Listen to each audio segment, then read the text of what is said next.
Good morning and welcome to a still wintry morning at the barracks. KW-51, Piggies in the mist.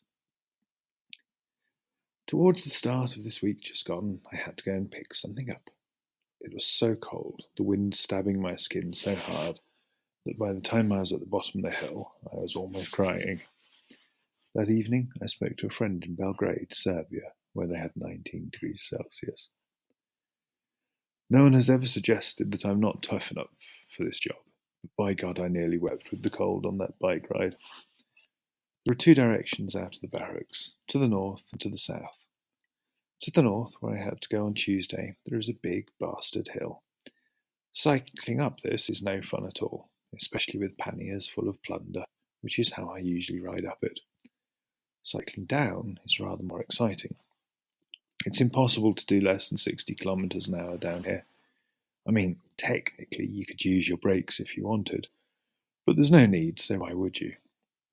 But at 12 degrees below zero, in massively insubstantial gloves, with shoes with holes in them, 60 kilometres an hour on a bicycle, is zero fun. Fortunately, I did a thing for money recently. A thing that I'm 100% sure would be legal in the UK, and 100% doubtful that it is in Germany. So we'll leave it at that and just move on to the bit where I have €100 in my pocket, and I'm going to get into town however I can, other than cycling, and spank the lot on gloves and shoes.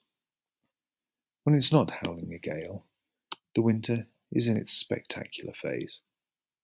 I went for a long walk in the woods, first following the path and later chomping through the undergrowth.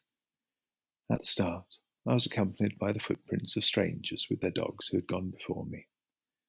The deeper into the forest I went, the less I saw of human imprints and the more of fox and rabbit. Eventually these two started to fade away and I saw more of deers, usually in pairs or triplets. Most of the forest is commercial around here and crisscrossed with the tracks of machines, but there are some spots where you can get nicely lost in the undergrowth and the thicker walls of trunks. In here live the piggies, the wild boar, in family groups of 20 or 30. Soon enough, the only traces in the snow were of wild piggies. Suddenly I heard a noise, and no one can tell me that I don't know the noise of a piggy in her sleep.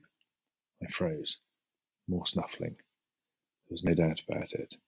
I was just the other side of a thicket to a family of wild boars asleep in the snow. I froze. The pigs settled, and I silently left them to it. Sorry that's not a dramatic ending, but it was a breathtaking experience, and I wanted to share it.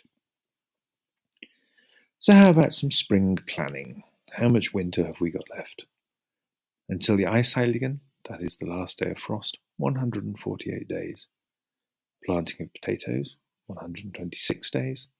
Sowing of tomatoes, 106 days. Sowing of aubergines and celery, 64 days. And the first asparagus, 146 days. It looks like it's going to warm up a bit again.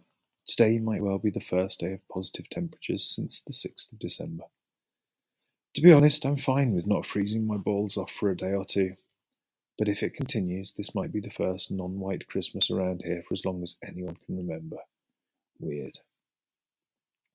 And finally, a massive hello to Sarah and Philip, the newsletter's 2 new tree-planting annual subscribers, and to the 3 people who shared this newsletter to their socials. Welcome aboard. And until next week, much piratey love. Your Pirate Ben. XO.